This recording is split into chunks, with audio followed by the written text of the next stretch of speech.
Saludos. Titulamos este vídeo Tierra plana, cóncava, auroras, éter, Geosacra 4.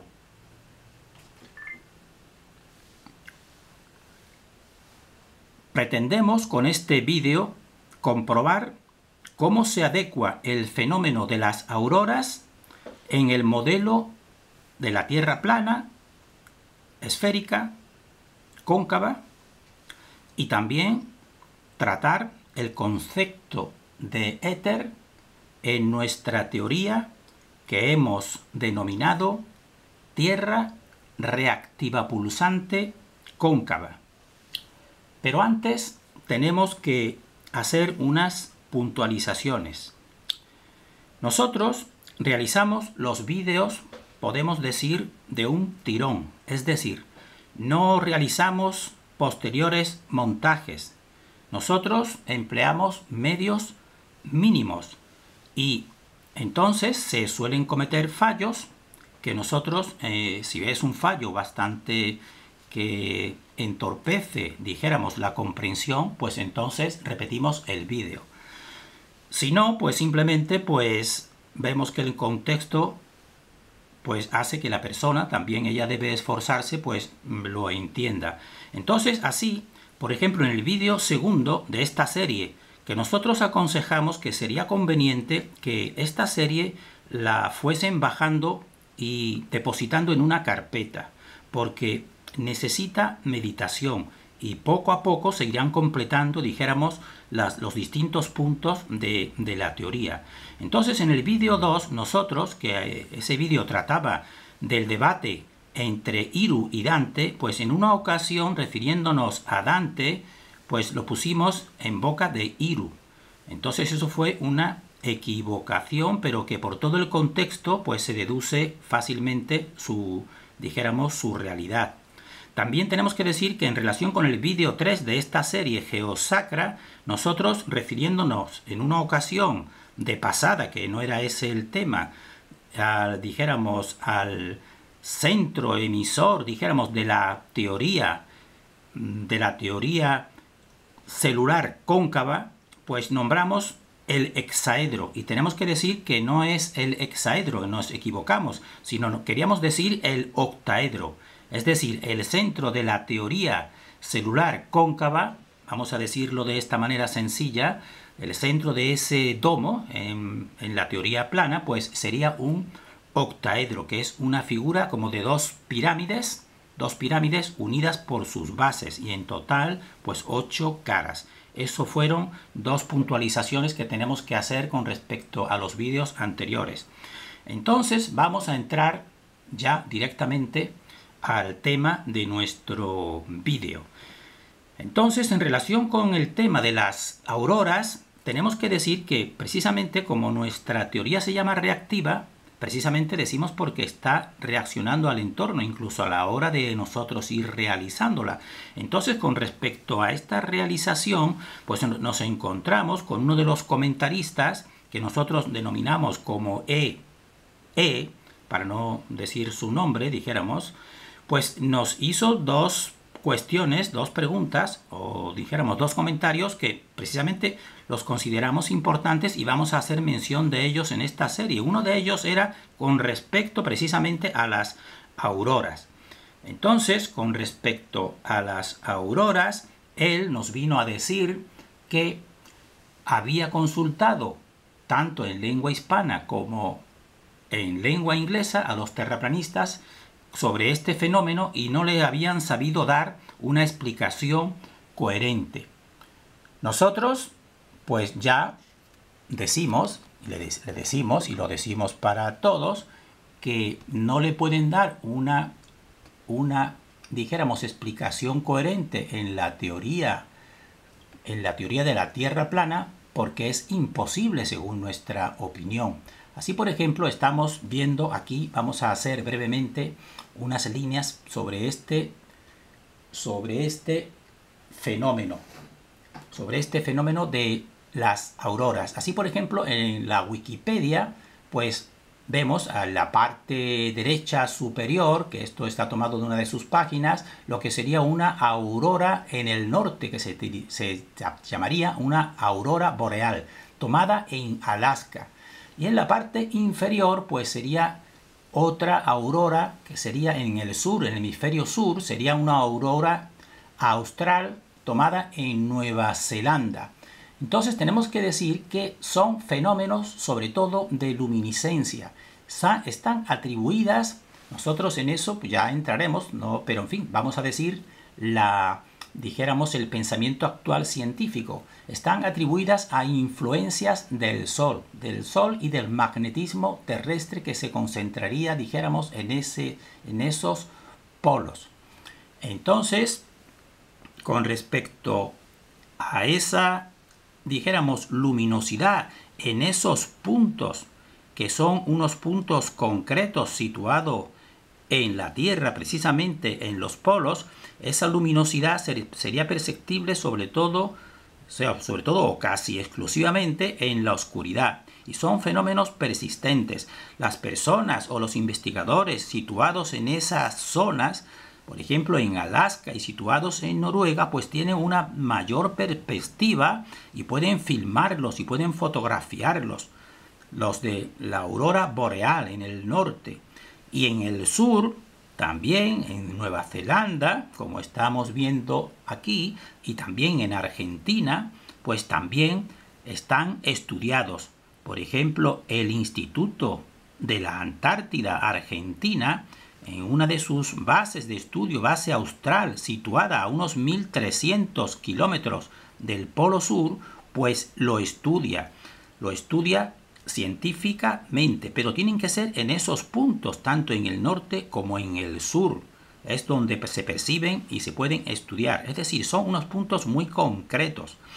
Y entonces nosotros, y también nos dice esta teoría, o sea, la ciencia actual, que son perceptibles sobre el nivel del mar estas auroras, que esta luminosidad especial, fantástica, sobrecogedora, según muchas personas que las perciben, pues estaría a unos 100 kilómetros sobre el nivel del mar, hasta unos 1000 kilómetros, nos afirman. Entonces nosotros decimos, pues es coherente con la teoría plana y la teoría cóncava en este sentido de los 100 kilómetros, porque a los 100 kilómetros pues estaría lo que se titula o lo que nosotros denominamos como el domo, vamos a decirlo de esta manera, la barrera del domo, la barrera electromagnética del domo. Pero también nos dice que se proyectan más. Eso también nosotros estamos de acuerdo, porque nuestra teoría, precisamente esa luminosidad, pues entonces escaparía del domo o penetraría por el domo o estaría más allá del domo incluso. Bien, pero en la cuestión que nosotros estamos analizando en relación con la teoría, de la Tierra plana, pues vemos que tiene poca cabida o ninguna cabida en la teoría de la Tierra plana. Porque vemos aquí, por ejemplo, estos serían dos mapas hechos de un modo muy elemental, imperfecto, solamente para lo que nos interesa. Nos interesa el anillo, que sería el anillo exterior. Esta sería en la esfera inferior, pues sería la teoría de la Tierra plana, el modelo, de una manera muy elemental. O sea, solamente lo hemos representado porque nos interesa ver en verde este anillo externo que nos dice que este sería el equivalente al polo sur en la teoría de la Tierra plana. En cambio, en la parte superior, pues sería la Tierra esférica, la establecida actualmente.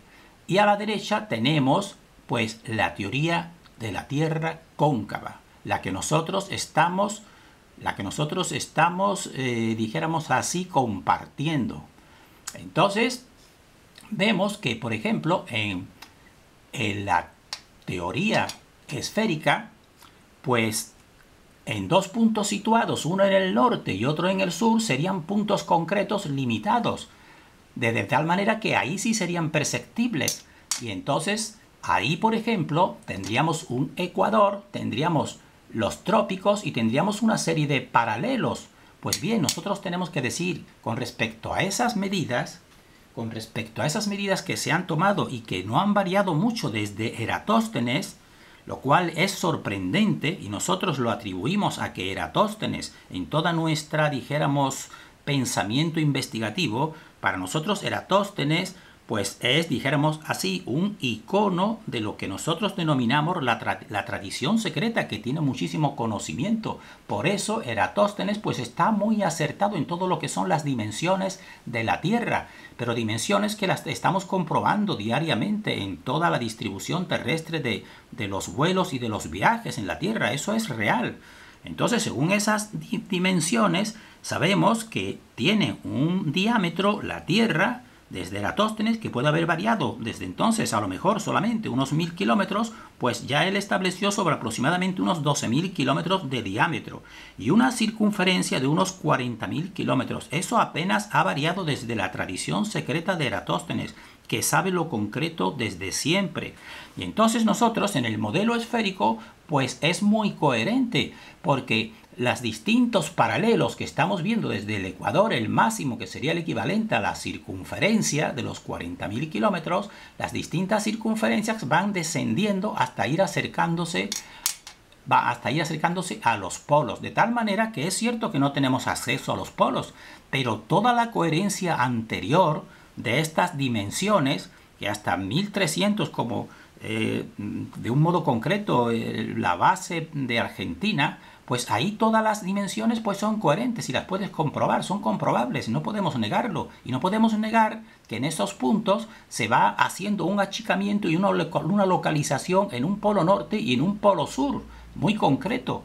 Eso es real. Es cierto que no podemos tener acceso, nosotros lo hemos dicho, realmente al polo norte y al polo sur, al punto concreto, pero a todos los alrededores, pues sí, y ahí comprobamos que toda la distribución geográfica es coherente desde Eratóstenes en cuanto a medidas. Pero eso, ¿cómo se ubica en el modelo plano que tenemos aquí, en el cual el punto central sería el polo norte? Y ahí estaría localizado muy bien y perceptible por los investigadores, aunque no lleguen exactamente al polo, pero sí a las proximidades, que son medibles. Pero el polo sur, el polo austral, que sería todo este anillo verde, pues eso es totalmente incoherente e incompatible con la realidad observable y estudiable, por ejemplo, por el Instituto Antártico Argentino a 1300 kilómetros de ese punto. Eso es real. Y eso no se adecua. ¿Cómo serían toda esta extensión? Esta extensión de esta circunferencia de 40.000 kilómetros, ¿cómo sería imperceptible en un punto localizado?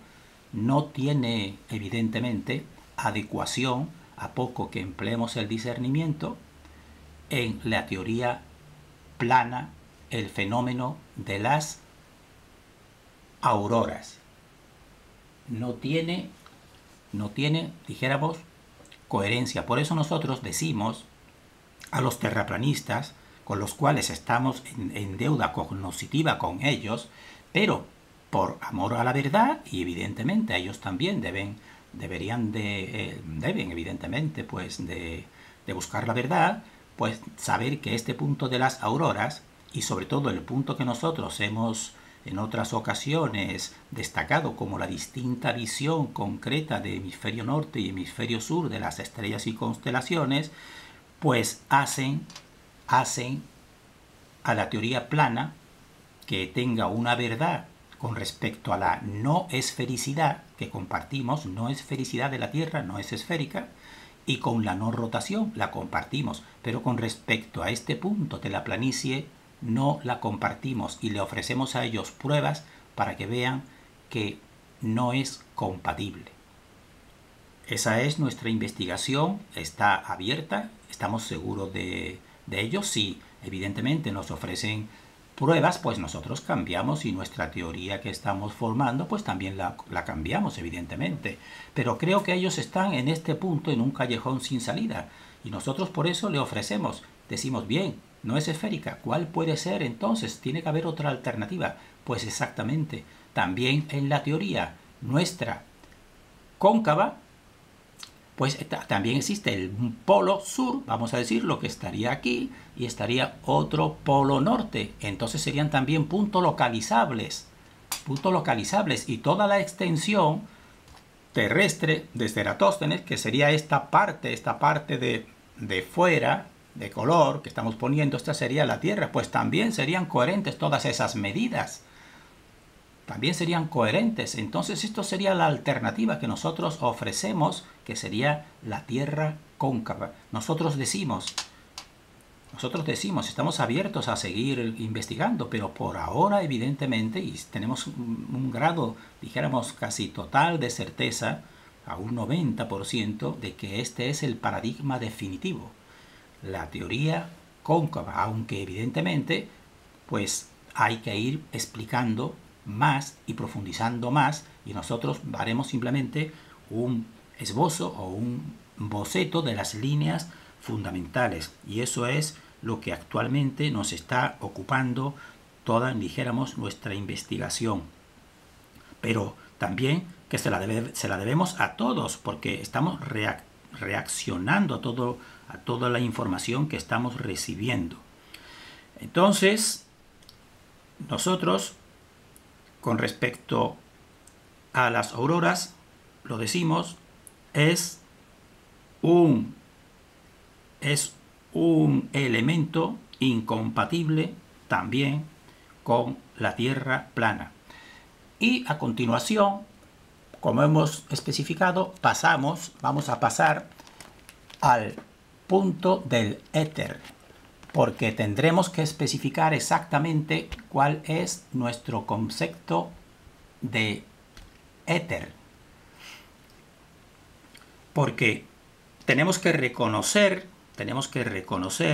que este concepto no es plenamente manipulable o empírico, pero es fundamental y nos fundamenta toda nuestra teoría, si queremos tener una teoría de la totalidad. Pero tenemos que decir también que todas las otras, incluso pareciendo totalmente científicas, todas tienen que recurrir, como incluso sabemos la teoría cuántica, pues a elementos que no son perceptibles. Entonces vamos a ir concretando, acercándonos a nuestro concepto de éter. Entonces, en nuestro concepto de éter tenemos que decir que en la actualidad está totalmente desechado, está considerado por la ciencia como un concepto superado, como un concepto obsoleto. Desde Einstein con su teoría de la relatividad, con su teoría de la relatividad general, que fue sobre todo a los inicios o la primera parte del siglo XX, fue cuando se desechó para nosotros, también tenemos que decirlo, es nuestra opinión, pues Einstein pues también significa un continuador de Eratóstenes en lo que nosotros decimos la tradición secreta. Bien, pues vamos a ir definiéndolo. Etimológicamente en nuestro idioma, pues la palabra sería aéter en latín y en griego aiter. Y sobre todo está relacionado la misma palabra ai con el aire, es decir, con dimensiones más sutiles. Todo lo que vamos a estar diciendo ya es nuestro éter y es nuestra teoría reactiva pulsante cóncava. Lo tenemos que especificar porque tiene un mismo nombre que es cóncava, pero sus apellidos son distintos, son reactiva y pulsante. Entonces decimos que en la actualidad Einstein y toda la ciencia actual pues ha desechado esta teoría del éter, lo manifiesta como inexistente. Entonces, en el diccionario de la lengua española, en la edición del tricentenario, nosotros vamos a centrarnos en lo que está más próximo a nuestro pensamiento, que sería la parte que nos define como la poética, el diccionario de la lengua española. Entonces, en la poética nos dice, el concepto de éter sería una esfera aparente que rodea a la Tierra. Nosotros decimos, pues sí, podemos decir, en ese punto, pues podemos estar de acuerdo. Es una esfera aparente, quiere decir aparente que no se puede percibir, y que rodea a la Tierra. Pues sí, estamos de acuerdo, pero nosotros añadimos con nuestro éter, no es solamente que rodea a la Tierra, es que está también en el interior de la Tierra y está en el interior de todas las partículas manifestadas. Con respecto a la física, el diccionario nos dice que es un fluido sutil, invisible, imponderable y elástico, que se suponía que llenaba todo el espacio y por su movimiento vibratorio transmitía la luz, el calor y otras formas de energía. Bien, con respecto a esta definición del diccionario, que también ha sido tomada en la historia de la ciencia, nosotros vamos a puntualizar unos cuantos puntos. Con respecto a un fluido sutil, bien, nosotros decimos, bien, vale, sutil, pero tal sutileza que es imperceptible, invisible, estamos de acuerdo, imponderable, estamos de acuerdo, y elástico, nosotros decimos, bueno, más que elástico es que él permite la elasticidad. Y nos dice, con respecto a que llenaba todo el espacio, pues bien, nosotros decimos, sí, llenaba todo el espacio, pero no hay que confundirlo con el espacio. Sería el espacio uno de sus ropajes, vamos a decirlo. También nos dice, y su movimiento vibratorio, pues nosotros decimos, el movimiento vibratorio sería, dijéramos así, el exterior de lo que nosotros denominamos nuestro éter, porque en su interior el éter no se movería, no se mueve. Nos dice, transmitía la luz, el calor y otras formas de energía. Pues podemos estar de acuerdo. Entonces, eso con respecto a lo establecido por el diccionario y la ciencia histórica sobre esa palabra éter. Pero nosotros ahora vamos a aproximarnos, por eso decimos la palabra aproximarnos, porque no podemos definirlo totalmente.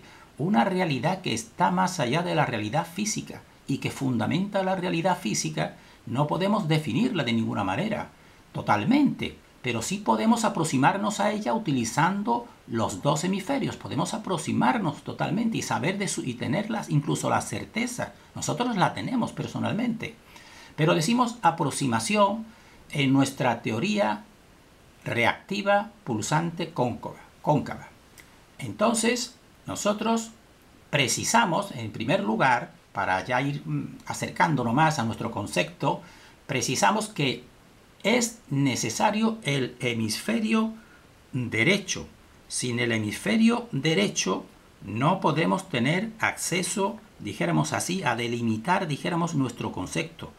Entonces, con el hemisferio derecho, pues sí podemos percibir hasta cierto punto que este éter es el sostén, es la coherencia, es lo que nos da la totalidad, pero utilizando el llamado hemisferio derecho, que es el intuitivo y el que va a lo no perceptible.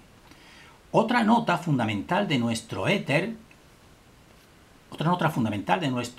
sería que es imperceptible en el mundo físico.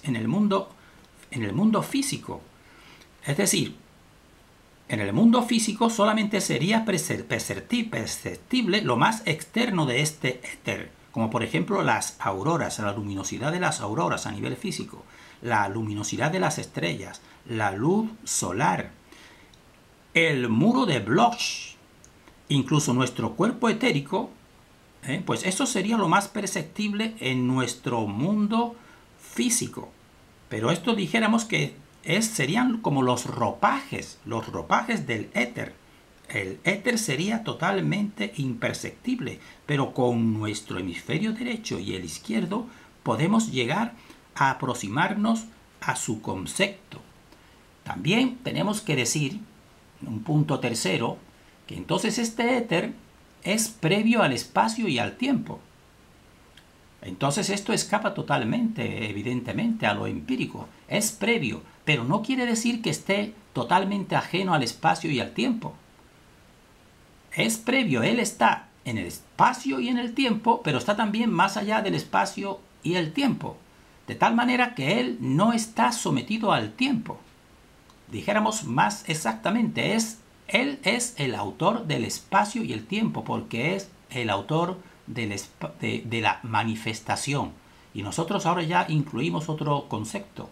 Es el autor de la manifestación primaria, pero también es el sostén de lo que nosotros llamamos la manifestación secundaria, que es en la que nosotros, según nuestra idea general, estamos. Toda la Tierra, todo nuestro mundo no sería el primario, sería una manifestación que nosotros denominamos secundaria, pero este éter sería el sostén de la primaria y de esta secundaria, sería el auténtico sostén.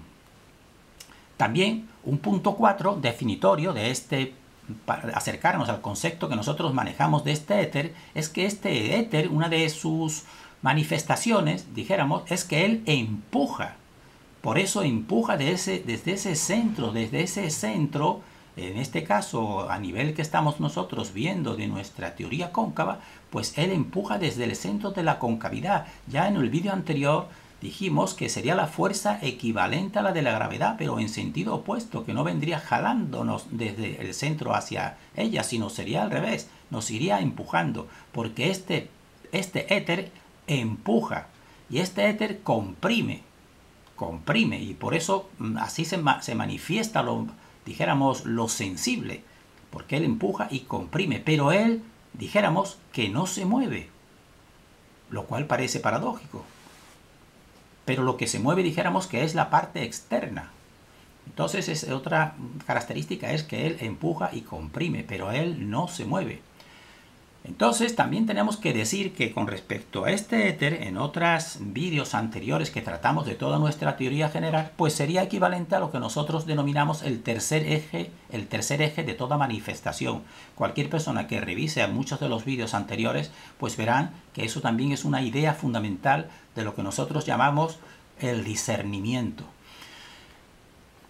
Y un punto sexto y muy importante, dijéramos, que este éter manifiesta la creación, o decimos crea, proyectando de sí, como hemos dicho, hacia el exterior.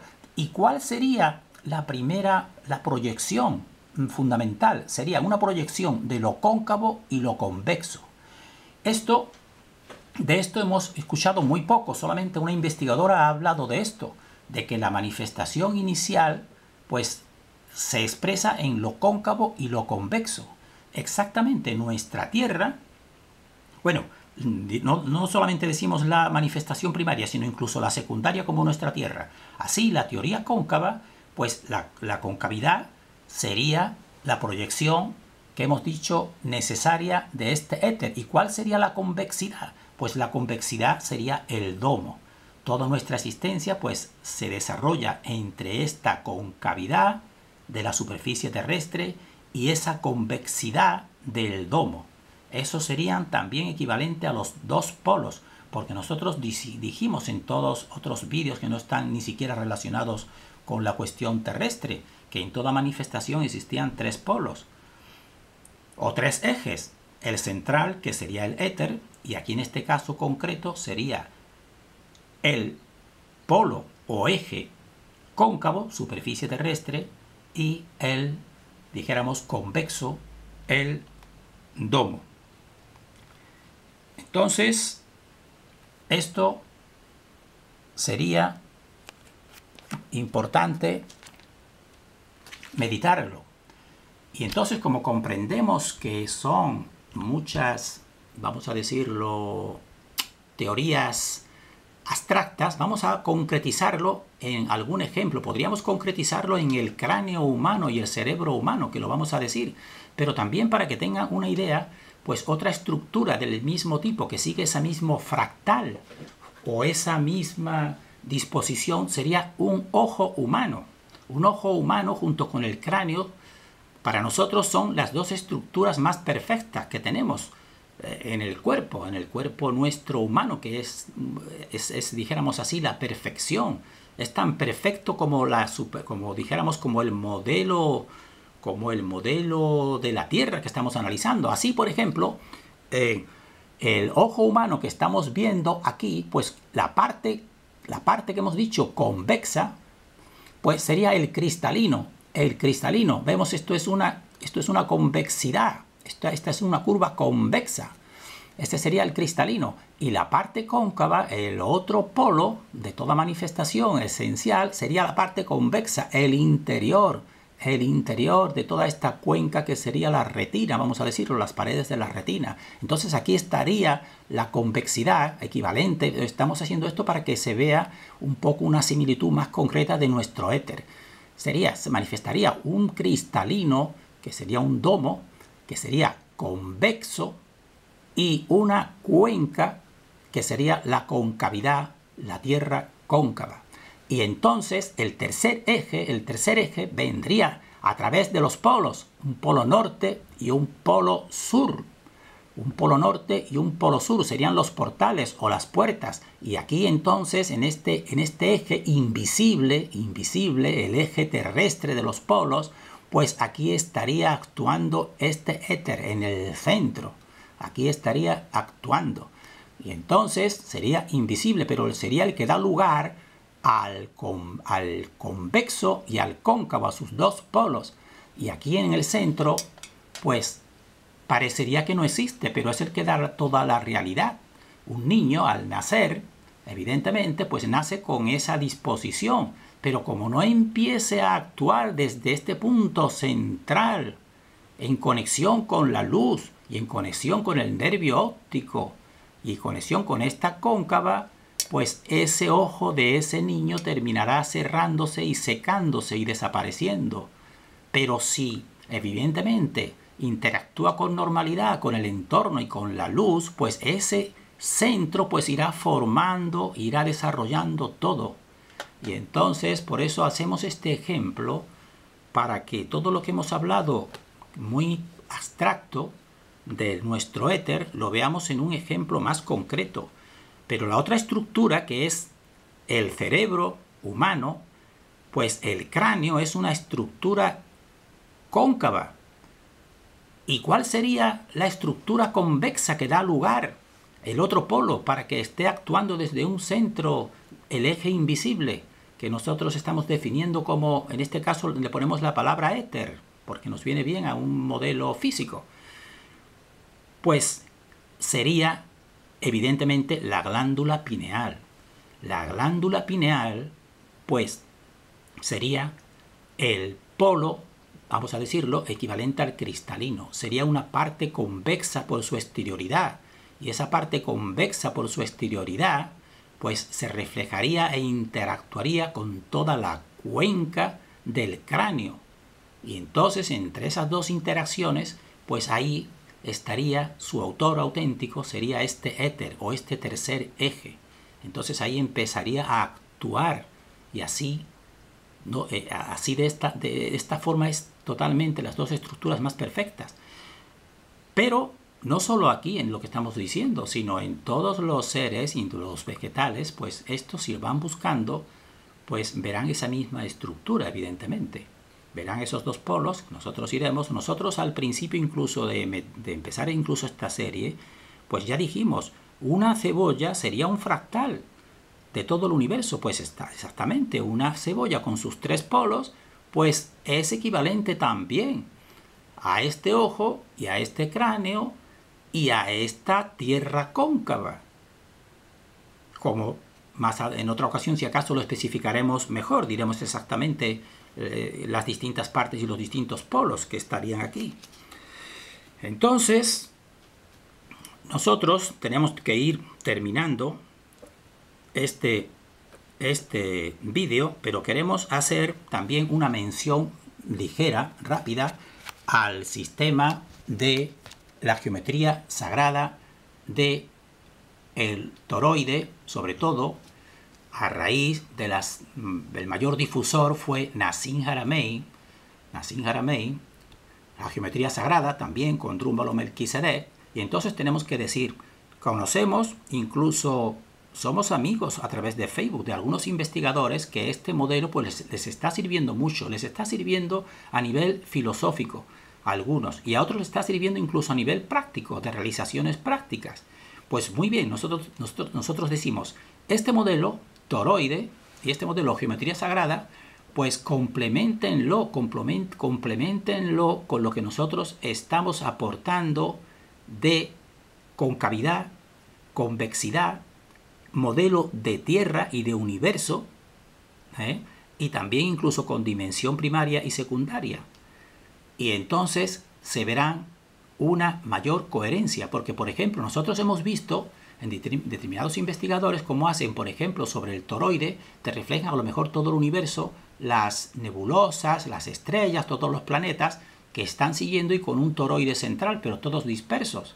Pues según la teoría cóncava de la Tierra, eso no sería así, sino sería al contrario, estaría todo dentro de una concavidad, que sería en este aspecto la Tierra. No existirían tanto, dijéramos así, planetas y estrellas fuera a la que nosotros vamos y viajamos, que nos vamos a la Luna, vamos a Marte. No, no sería ese toroide que nos reflejan también, o una corriente interpretándolo, sino sería más bien que estamos limitados precisamente en este esquema terrestre, precisamente por un domo. Entonces eso sería importante que también estos investigadores pues anticipen y, dijéramos así, reestructuren su teoría del toroide y de la geometría sagrada. Entonces, nosotros lo vamos a dejar en este punto. Simplemente vamos a mencionar, y no lo vamos a desarrollar por tiempo, que damos tanta importancia nosotros al modelo de la Tierra cóncava, que para nosotros es, dijéramos, el último paradigma. Damos tanto importancia a ese paradigma como también al instrumento que estamos nosotros empleando, el instrumento de aproximarnos a él, el instrumento cognoscitivo que nosotros denominamos pensamiento simple y profundo, que es un pensamiento sencillo de un niño que a partir de 7 u 8 años, que lo estamos viendo aquí, pensamiento simple, profundo. Ese instrumento nosotros queremos fomentarlo para que toda persona que realmente piense que porque no sea un científico ya no tiene validez su pensamiento, pues que descarte esa idea. Y que descarte también la que nos imponen, que es el pensamiento complejo, superficial, que es el de la ciencia, muy complejo, totalmente abstracto, totalmente complejizando cada vez más, para que solamente unos sabios sean los que sepan. Nosotros decimos y fomentamos, céntrense en lo que ya hacemos las personas normales, el pensamiento simple profundo, y vayan descartando el pensamiento complejo y superficial, porque nos engaña. Bien, terminamos en este punto deseando para todos salud y luz.